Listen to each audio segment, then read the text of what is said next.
அப்பனோடு உரிமையாக பேசுவீர்களா அப்படிங்கிறது தான். சில பேர் பார்த்தோம் அப்படின்னா நம்மளுக்கு நல்லா தெரியும், சிவனப்பா அப்படின்னு சொல்லக்கூடியவங்க நிறைய பேர் உண்டு.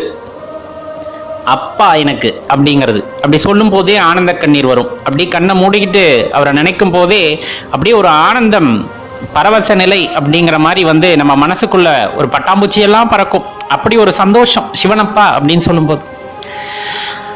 அப்ப அந்த உரிமை அந்த இடத்தில் வருது. இறைவன் மீது நாம் உரிமையை எடுத்துக்கொள்கின்றோம். பற்றுங்கிறது வேற, அதாவது அது வேற விஷயம். ஆனா இந்த இடத்துல உரிமை எடுத்துக்கிறோம், எங்க அப்பா அப்படிங்கிறது. அந்த உரிமை எடுத்துக்கொள்வது அப்படின்னு வரும்போது அது ஒரு அந்யோன்யம், இரண்டு உறவுகளுக்கு எதையே ஏற்படக்கூடிய அந்யோன்யம். எதா இருந்தாலும் எனக்கு அவர் தான், அவருக்கு நான் தான் அப்படிங்கிற அந்த ஒரு தன்மை நமக்குள்ள வருது. அப்படிங்கும் போது அந்த பக்தியோட அளவீடு அப்படிங்கிறதே கிடையாது, அந்த பக்திக்கான அளவீடு அப்படிங்கிறதே கிடையாது. சின்ன வயசுல பிறந்தது முதலே வந்துட்டு இந்த சைவ சித்தாந்தம் அல்லது சிவபெருமானை பற்றி கேட்டு வளர்ந்தவர்கள் அல்லது அதனுடைய அறிவுரைகளை கேட்டு வளர்ந்தவர்கள் அப்படிங்கிறத விட எதுவுமே தெரியாது, ஆனா எந்த நேரம் எப்படின்னு தெரியாம இறைவனால் ஆட்கொள்ளப்பட்டு அவரை நான் எனது அப்பாவாக நினைக்கின்றேன், எனது உறவாக நினைக்கின்றேன் அப்படிங்கிறதெல்லாம் பெரிய விஷயம்.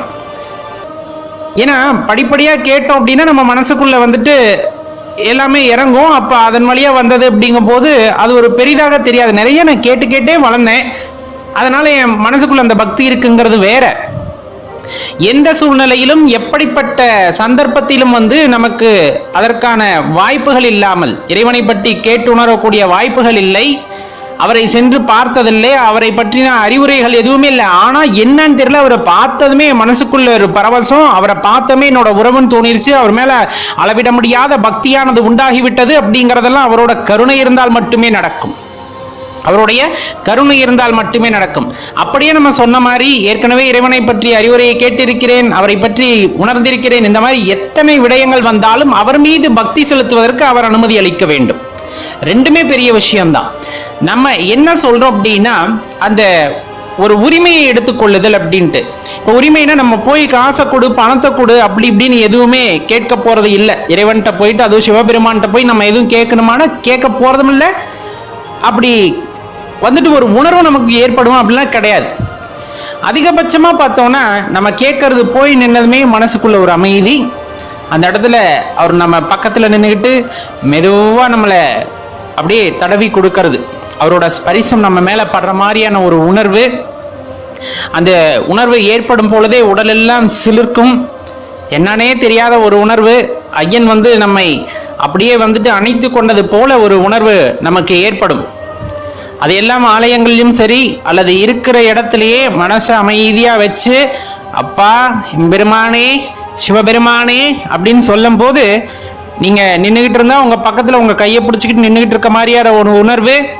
அப்படி நீங்க அமர்ந்து இருக்கீங்கன்னா உங்க பக்கத்துல அமைதியா தோள் மேல கை போட்டு உங்களுக்கு ஆறுதல் சொல்ற மாதிரி ஒரு உணர்வு, இதெல்லாமே ஏற்படும். இதெல்லாம் அந்த உரிமை எடுத்துக்கொள்ளுதல். என்னோட இன்ப துன்பங்களை வந்து என் நண்பர்களோட பகிர்ந்துகிட்டதை விட அமைதியான சூழ்நிலையில வந்து உன்கிட்ட தான் அதிகமா பகிர்ந்துகிட்டு இருக்கேன். அப்படிங்கும் போது அந்த ஒரு உறவு அப்படிங்கிறது ஒரு எல்லை இல்லாதது. இங்க பாரு எனக்கு செய்வியா மாட்டியா அப்படின்னு கேட்கறது அந்த இடத்துல உரிமை எடுத்துக்கொள்ளுதல். என் மனசுக்குள்ள எந்த வஞ்சகமும் இல்லை, நான் எதுவும் பெருசா கேட்கல. நான் என்ன கேட்டேன், என் மனசுல இருக்க உன் நினைவு வந்து மாறக்கூடாது, என் மனசுக்குள்ள இருக்கிற உன் உருவம் வந்து மாறக்கூடாது. உன்னையே நினைச்சுக்கிட்டு இருக்கேன், எந்த நேரத்திலையும் ஒரு சின்ன சலனம் கூட வரக்கூடாது அப்படிங்கிறத கேட்கிறேன். இந்த உலக இன்பங்களின் எனது மனதானது செல்லும் பொழுது அதை தடுத்து நிறுத்து அப்படின்னு நம்ம கேட்கிறேன், அதுக்கான சக்தியை கூட அப்படின்னு கேட்கிறேன். அப்படி எதுவும் தடுமாற்றம் வரும்போது அப்பறம் பார்த்தீங்க பாரு செய்வியா மாட்டியா அப்படிங்கிற அந்த கேட்கிற அந்த உணர்வு இருக்குல்ல, அதுதான் அந்த உரிமை எடுத்துக்கிறது. எங்க அப்பாட்ட நான் கேட்கிறேன், நான் வேற யார்ட்டி போய் கேட்டேனா? கிடையாதே. யாசகம் பெறுவதாக நினைக்கிறீர்களா? நினைத்து விட்டு போங்கள், நான் எனது தந்தையிடம் கேட்கிறேன், சிவனப்பா அப்படிங்கிற அந்த ஒரு விஷயம். அப்படியே அந்த வார்த்தையை சொல்லும் போதே மனது இனிக்கும். அந்த வார்த்தையை சொல்வதற்கு எவ்வளவு பாக்கியம் பண்ணியிருக்க வேண்டும் யோசித்து பாருங்க. நிறைய பேர் சொல்வது உண்டு, சிவபெருமான் திருமேனியை தீண்டு விட்டால் அது பெரும் பாக்கியம். எத்தனை ஜென்மம் எடுத்திருப்பியோ தெரியல, அத்தனை ஜென்மத்தோட புண்ணியத்தையும் சேர்த்து வச்சுதான் நீ இன்னைக்கு சிவபெருமானை வழிபடுறதற்கான வாய்ப்புகள் கிடைத்திருக்கு. அதுலயும் அவரோட திருமேனியை தீண்டுவதற்கு நீ கோடி கோடி கோடி கோடி புண்ணியங்களை செய்திருக்க வேண்டும். அத்தனையும் தாண்டி அவர் உங்கள் மீது அவ்வளவு ஒரு கருணை பார்வையை காண்பித்து உங்களை ஆட்கொண்டு அந்த சேவைக்கு உங்களை அழைத்து வருகிறார். அப்படிங்கும் போது, உங்களுக்கு அனுமதி கொடுக்கின்றார் அப்படிங்கும் போது நீங்க எவ்வளவு பெரிய பாக்கியசாலியா இருப்பீங்க. சிவமேனியை பார்ப்பதும், சிவனுக்கு பணிவிடைகள் செய்வதும், சிவன் அடியார்களுக்கு பணிவிடை செய்வதும், உழவார பணிகள் செய்வதும், ஐயனையே நினைத்து மனமுருகி பாடுவதும் ஆடுவதும், இன்னும் பல சேவைகளை செய்வதற்கும் நமக்கெல்லாம் பெரிய பாக்கியம்.